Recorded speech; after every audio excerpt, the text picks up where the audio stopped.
Hello friends. तो I hope आप सभी अच्छे होंगे। हमने NSM series 8 equity derivative certifications के 3 चैप्टर डिस्कस कर लिए हैं। अभी मैं आपके सामने लेकर के आया हूँ इसका chapter 4 which is introduction to options. So अगर आपने मेरे लास्ट 3 चैप्टर्स के वीडियोस नहीं देखे हैं तो प्लीज़ एक बार गो थ्रू कर लीजिएगा ताकि आपको ईजी होगा समझने में ऑप्शंस के बारे में। First chapter and second chapter नहीं भी तो फिर भी एक बार थर्ड चैप्टर आप प्लीज़ गो थ्रू कर लीजिएगा ताकि आपको इसका मतलब समझने में काफ़ी यूज़फुल होगा वो चैप्टर। ठीक है, तो चलिए फ्रेंड्स शुरू करते हैं हम कि ये ऑप्शंस होता क्या है एंड इसका कॉन्सेप्ट कैसे आया, क्या हुआ। तो अभी लास्ट जो थर्ड चैप्टर था उसमें हमने आपसे डिस्कस किया था कि फ्यूचर्स एंड फॉरवर्ड्स में क्या होता है, उनका पे ऑफ चार्ट्स क्या होता है, क्या क्या उनके लिमिटेशंस हैं, उनके में डिफरेंसेस क्या होते हैं। आई होप आपको रिमेंबर होगा वो सारी चीज़ें। नहीं है तो भी कोई बात नहीं, आप एक बार गो थ्रू कर लीजिएगा, मैं डिस्क्रिप्शन में लिंक डाल दूंगा। तो देखो उसमें हमने पे ऑफ चार्ट्स में देखा था कि unlimited and profit and loss का कॉन्सेप्ट था उसमें। ठीक है, कि उसमें क्या होता है कि ऑब्लिगेशन होता है दोनों पार्टीज के बीच में, मतलब बायलैटरल अग्रीमेंट होता है एंड दोनों पार्टीज के बीच में ऑब्लिगेशन होता है, जिसकी वजह से क्या होता है कि अनलिमिटेड प्रॉफिट एंड लॉस का केस उसमें क्रिएट होता है। तो उसको बीट करने के लिए फ्रेंड्स ये ऑप्शंस आए। ठीक है, ऑप्शंस कॉन्ट्रैक्ट स्टार्ट हुआ। ऑप्शंस कॉन्ट्रैक्ट में क्या होता है कि ये एक डेरिवेटिव कॉन्ट्रैक्ट होता है जिसमें जो ऑप्शन बायर होता है उसके पास ये ऑप्शन होता है कि वो उस कॉन्ट्रैक्ट को एग्जीक्यूट कराना चाहता है या नहीं कराना चाहता है। एंड अगर वो एग्जीक्यूट कराना चाहेगा तो फिर ऑप्शन सेलर की ये ऑब्लिगेशन हो जाता है कि उसको वो एग्जीक्यूट करना पड़ेगा, अदरवाइज नहीं करना पड़ेगा। ठीक है, तो ये डिफरेंस है बेसिक फ्यूचर्स कॉन्ट्रैक्ट में एंड ऑप्शंस कॉन्ट्रैक्ट में। एक बार फिर से इसको हम समझते हैं क्या होता है। फ्यूचर्स में क्या होता है, दो पार्टीज थी, दोनों के बीच में अग्रीमेंट हो जाता है आज के डेट में एंड उस पर्टिकुलर फ्यूचर डेट को क्या होता है, दोनों पार्टीज के ऊपर ऑब्लिगेशन होता है कि दोनों को उसमें जो स्पेसिफाइड चीजें हैं उनको फुलफिल करना पड़ेगा। ठीक है, ऑप्शंस में क्या होता है, ऑप्शंस जिस नाम से जाहिर हो रहा है आपको कि ऑप्शन है, मतलब जो बायर है, जो ऑप्शन जो उस जिसने ऑप्शन को बाय किया हुआ है उस बंदे के पास क्या होता है, राइट होता है कि वो एक्सरसाइज करे या ना करे। मतलब अगर उसने एक्सरसाइज करने को बोला, अगर उसने ऑप्शन एक्सरसाइज किया तो ऑब्लिगेशन बनेगा ये ऑप्शन सेलर के लिए, otherwise there will be no any obligation on either of the party. ठीक है, अब हम चैप्टर में देखते हैं कि चैप्टर में कितना क्या इसमें मेंशन किया गया है ताकि आपको काफी क्लैरिटी हो जाएगी, कॉन्सेप्ट आपको क्लियर हो गया होगा। इसमें देखते हैं होता क्या है ये। ठीक है, an option is a contract that gives the right but not an obligation to buy or sell the underlying asset on or before a stated date at a stated price for a price. ठीक है, option होता है इसमें कि उसके पास right होगा future date को कि वो एक्सरसाइज करना चाहता है या नहीं करना चाहता है। ये ऑब्लिगेशन नहीं है, ये क्या होगा, एक राइट होगा उस ऑप्शन बायर के पास कि वो अंडरलाइंग एसेट को बाई करना चाहता है या सेल करना चाहता है, जो भी है, जो ऑप्शन बायर है उसने जिस भी कॉन्ट्रैक्ट में एंटर किया हुआ है वो उसके पास ऑप्शन होगा कि वो राइट एक्सरसाइज करना चाहता है या नहीं करना चाहता। There will be no any obligation on any of the party. ठीक है, until and unless option buyer exercises his right.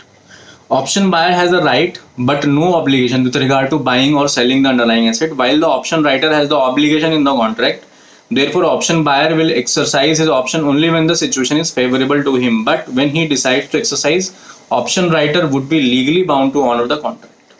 ठीक है, क्लैरिटी हो गई आपको, बुक की डेफिनेशन से भी काफ़ी चीज़ें क्लियर हो गई होंगी आपको। अब नेक्स्ट पॉइंट आते हैं फ्रेंड्स, इसमें है ऑप्शंस में भी categorised into two main types which is call option and put options. Call option and put options क्या होता है इसके बारे में हम डिस्कस करते हैं। एक बार मैं आपको एक्सप्लेन कर देता हूँ कॉन्सेप्ट क्या होता है call option and put option का। देखो ऑप्शन का मतलब आपको क्लियर हो गया कि ऑप्शन मिलता है, मुझे ऑप्शन मिल रहा है कि मैं बाई करूंगा या सेल करूंगा। ठीक है, जो भी है वो that depends on the situation at that particular day कि मेरा फेवरेबल है तो मैं एक्सरसाइज करवाऊंगा, नहीं फेवरेबल है तो एक्सरसाइज नहीं करवाऊंगा। अब मैं बाई कर रहा हूं तो मैं दो तरीके इसके ऑप्शंस बाई कर सकता हूं, पहला होगा कॉल ऑप्शन, दूसरा होगा पुट ऑप्शन। कॉल ऑप्शन का क्या मतलब है, एक मैं ट्रिक बताता हूँ याद करने का। कॉल ऑप्शन मतलब कॉल करना, किसी को कॉल करके बोलना कि भाई मुझे वो सामान दे दे। मैंने कॉल किया, भाई मेरा वो सामान डिलीवर कर दे। ठीक है, डिलीवर कर दे मतलब कि मुझे वो सामान दे दे। पुट का ऑप्शन क्या होता है, पुट का मतलब होता है रखना। मतलब हमने सामान उठाया, शॉप पे गए और हमने दुकान पे काउंटर पे रख दिया कि ये सामान मेरे से बाई करो, तुम करो। मैंने तुम्हारे काउंटर पे रख दिया, I have put my this particular thing and now you have to sell buy this thing from me. ठीक है, कॉल में मैंने कॉल किया, भाई वो सामान ला दे, मतलब मैंने कॉल करके उससे सामान ले लिया, मंगा लिया। ठीक है, मैंने कॉल ऑप्शन मतलब मैंने बाई किया था, मतलब मैंने वो सामान उससे लिया। पुट ऑप्शन मतलब मैंने उसके यहाँ पर रख दिया कि भाई ये मेरे से अब बाई कर लो। ये बेसिक डिफरेंस है। अब एक बार बुक में एक बार पढ़ लेते हैं, देन हमें थोड़ा क्लैरिटी हो जाएगी। ठीक है, द ऑप्शंस में भी categorised into two main types, call options, put options. आपको मैंने एक बार क्लैरिटी दी है इसके बारे में। अब देखते हैं option which gives buyer a right to buy the underlying asset is called call option. मतलब कॉल ऑप्शन में मेरे पास क्या है कि मैं फोन करूंगा, कॉल करूंगा, मेरे पास राइट है, मैं अगर मैंने कॉल कर दिया तो वो सामान मुझे देना ही पड़ेगा उसको। ठीक है, पुट ऑप्शन में क्या है, मैंने रख दिया, उसके काउंटर पे रख दिया सामान, अगर मैंने उसके काउंटर पे रख दिया सामान तो उसे मुझसे वो सामान लेना ही पड़ेगा। मतलब मैं सेल करूंगा ही वो सामान, मैं वो बंदा को, सामने वाले को मुझसे वो सामान बाई करना ही पड़ेगा। कॉल ऑप्शन में मैंने कॉल कर दिया तो सामने वाला बंदे को वो सामान मुझे सेल करना ही पड़ेगा। ठीक है, एक टर्मिनोलॉजी देखते हैं आगे क्या क्या है इसमें। ऑप्शंस में क्या क्या टर्मिनोलॉजी डिस्कस करते हैं, यूज होती हैं जो एक्सचेंजेस के पॉइंट ऑफ व्यू से, वो एक बार डिस्कस करते हैं। देखो ऑप्शंस बेसिकली क्या होता है, आया क्यों था ये आपको क्लियर हो गया कि फ्यूचर्स में अनलिमिटेड पे ऑफ चार्ट्स बनते थे, मतलब अनलिमिटेड प्रॉफिट एंड लॉस होता था। इसमें कॉल ऑप्शन बाय ऑप्शन है, मतलब ऑप्शन है, हम मैं चाहूँ तो एक्सरसाइज करूँ, मैं चाहूँ तो ना करूँ, तो मेरा प्रॉफिट एंड लॉस का कंट्रोल हो गया, जिसके बारे में अभी आगे और पढ़ेंगे, पे ऑफ चार्ट्स भी डिस्कस करेंगे आपसे। ठीक है, देखो इसमें इन्होंने काफी अच्छा कॉन्सेप्ट दिया हुआ है। Code for Nifty call option का दे रखा है इन्होंने, 7 मार्च 2018 को क्या कोड था प्रॉपर इन्होंने डिसाइड करके रखा हुआ है, और पुट ऑप्शन का क्या कोड था वो भी काफी अच्छे से इसमें बता रखा है। अब देखते हैं नेक्स्ट क्या होता है, इंडेक्स ऑप्शन। अब देखो ये ऑप्शन जो होता है ना, ये हर चीज के ऊपर होता है, मतलब ये आपका इंडेक्स के ऊपर होता है। ठीक है, स्टॉक्स के ऊपर होता है ऑप्शंस, स्टॉक्स के ऊपर फ्यूचर्स भी होते हैं, स्टॉक्स के ऊपर ऑप्शंस भी होते हैं। सेम इंडेक्स के ऊपर फ्यूचर्स भी है, इंडेक्स के ऊपर ऑप्शंस भी है। अब ये फर्क क्या होता है इनमें, इंडेक्स के बारे में आपको मैंने बताया सेकंड चैप्टर में, आप डिटेल में देख सकते हो क्या है होता है इंडेक्स। इंडेक्स के ऊपर फ्यूचर प्राइस होता है।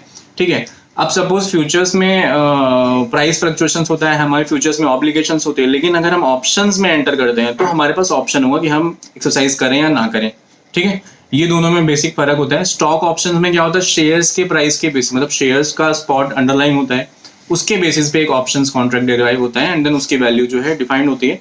और कॉल ऑप्शन, पुट ऑप्शन जो भी है हम बाई सेल कर सकते हैं based on the premium amount. Premium की कैलकुलेशन क्या होती है वो हम आगे डिस्कस करेंगे। नेक्स्ट है बायर ऑफ एन ऑप्शन।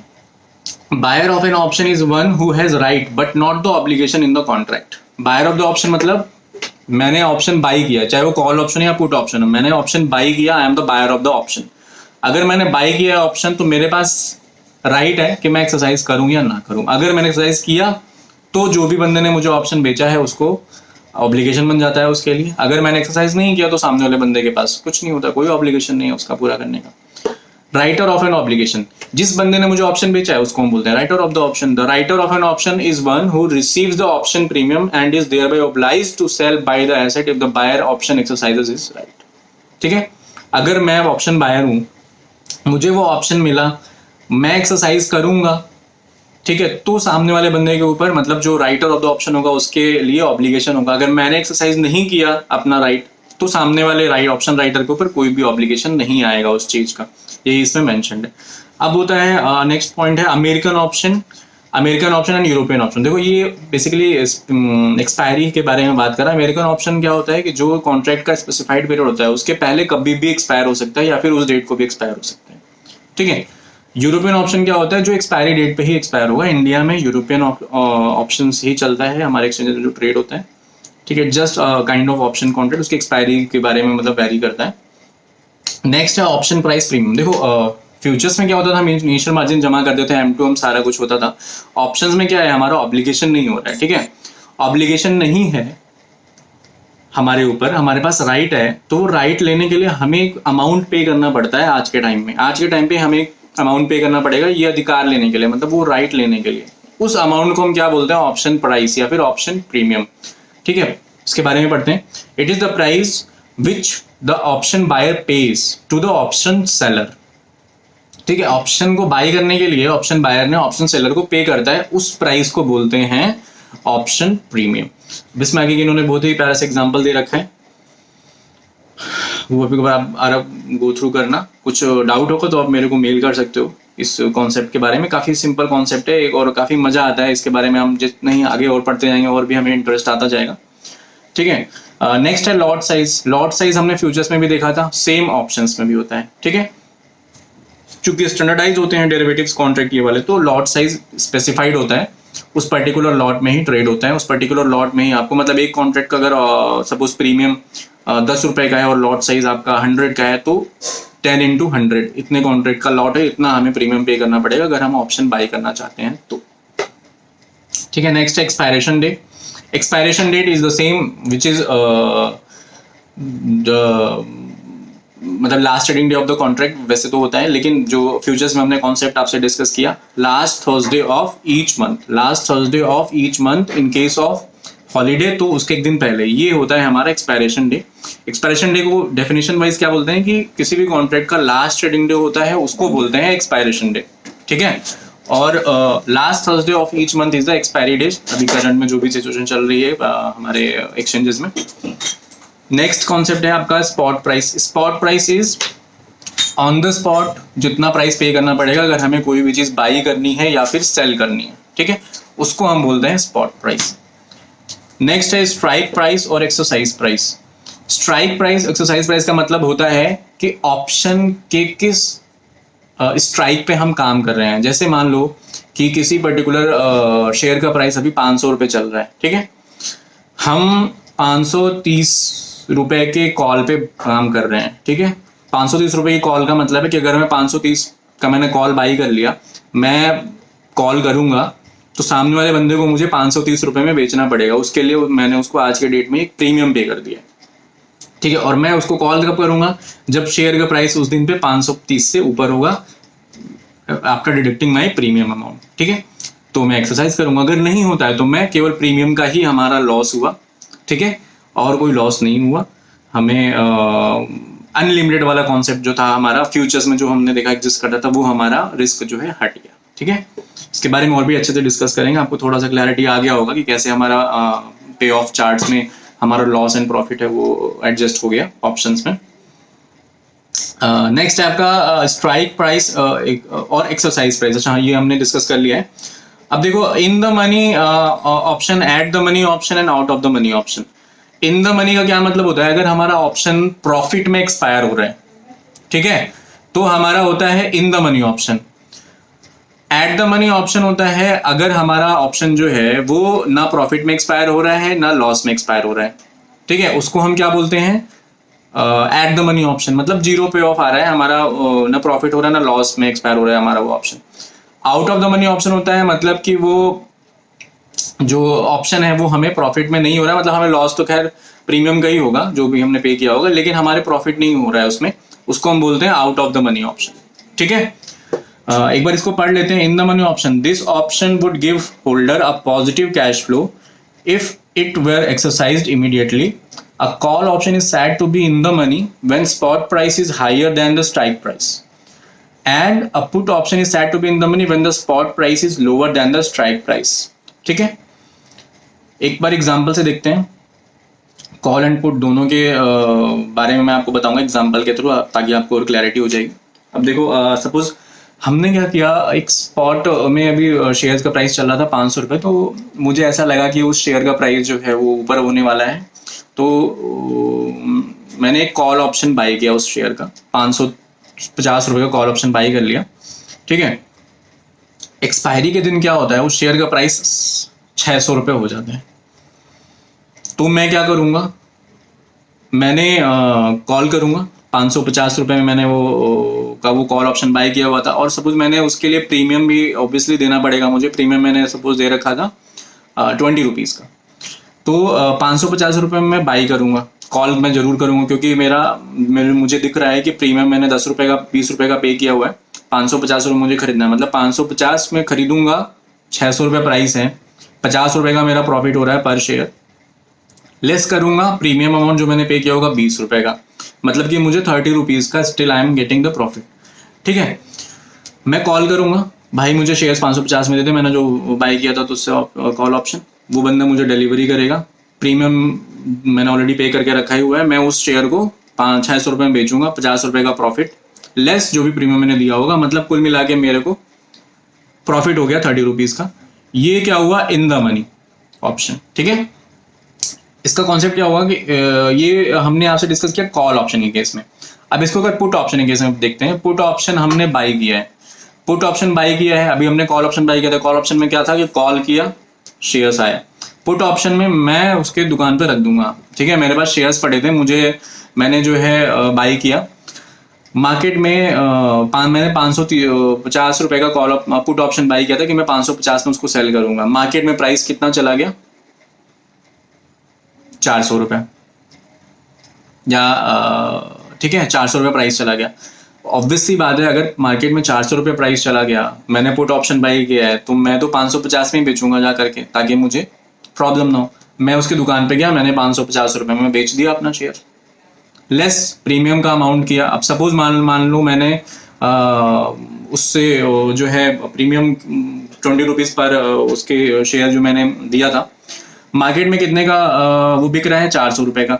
मैंने क्या किया, 400 रुपये के शेयर्स उठाए, उस बंदे को ले आकर के मैंने 550 रुपये में बेच दिया। ठीक है, कितने का मुझे प्रॉफिट हो गया, 150 रुपये का, लेस कितना करना पड़ा, 20 रुपये पर शेयर मैंने प्रीमियम दिया था, मतलब 130 रुपीज़ पर शेयर मुझे पुट ऑप्शन के केस में प्रॉफिट हो गया। ठीक है, देखा आपने, आप दोनों के केस में आई थिंक आपको क्लैरिटी हो गई होगी कि क्या चीज़ है।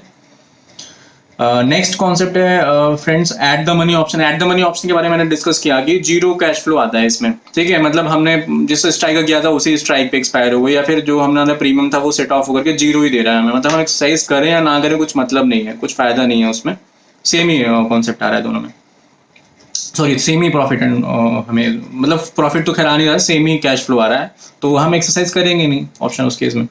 Next, out of the money. Out of the money मतलब कि the out of the money option is one with strike price worse than the spot price for the holder of the option. In other words, this option would give the holder a negative cash flow. मतलब कि मैं जो call option by करके रखा था कि 550 में मैं मंगाऊंगा शेयर्स, ठीक है, और मार्केट में वो शेयर्स जो है 400 रुपये का हो गया, तो मैं क्यों एक्सरसाइज करूंगा। मैं अगर 550 में कॉल करूंगा तो मतलब 400 की चीज में 550 रुपये में बाई, 550 रुपये में बाई करूंगा, मतलब मेरे उल्टे जेब से पैसे जा रहे हैं। ये क्या हुआ, out of the money option. ठीक है, नेक्स्ट कॉन्सेप्ट है friends, intrinsic value. Intrinsic value को का क्या मतलब होता है, देखो जो कॉल ऑप्शन या पुट ऑप्शन बाई करने के लिए हम प्रीमियम अमाउंट देते हैं, ठीक है, वो दो कंपोनेंट से बनता है। वो बनता है intrinsic value and time value से।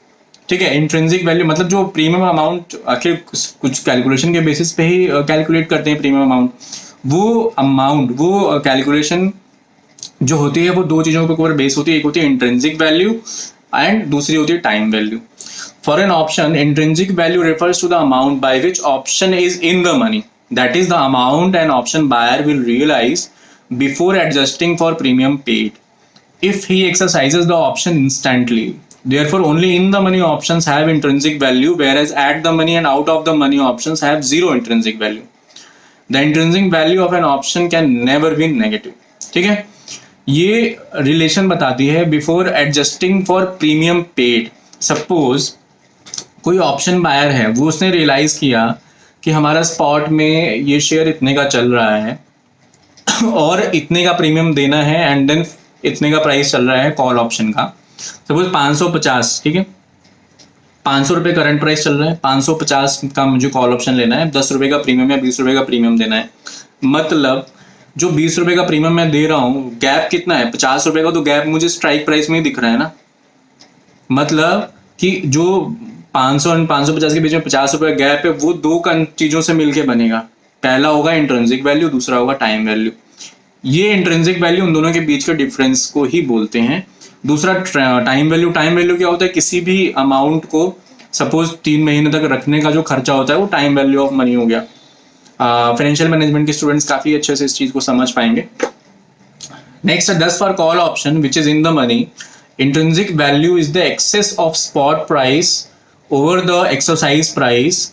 ठीक है, मतलब एक्सरसाइज प्राइस जितना एक्सेस है, excess of spot price over the exercise price. Thus, intrinsic value of call option can be calculated as S minus X, which minimum value possible as 0, because one would like to exercise his right under no advantage conditions. ठीक है, thus for call option which is in the money, intrinsic value is in the excess of spot price over the exercise price. Clarity हो गई होगी आपको, I think काफ़ी अच्छे से इस कॉन्सेप्ट को समझने में इजी पड़ रहा होगा आपको अब ये चीज़। एग्जांपल्स के साथ भी आगे और हम डिटेल में चेक करेंगे जब हम पे ऑफ चार्ट्स पढ़ेंगे, तो काफ़ी क्लैरिटी हो जाएगी। ग्राफ के माध्यम से आपको काफ़ी अच्छी चीज़ें समझ में आने लगेंगी। नेक्स्ट है time value. It is the difference between premium and intrinsic value.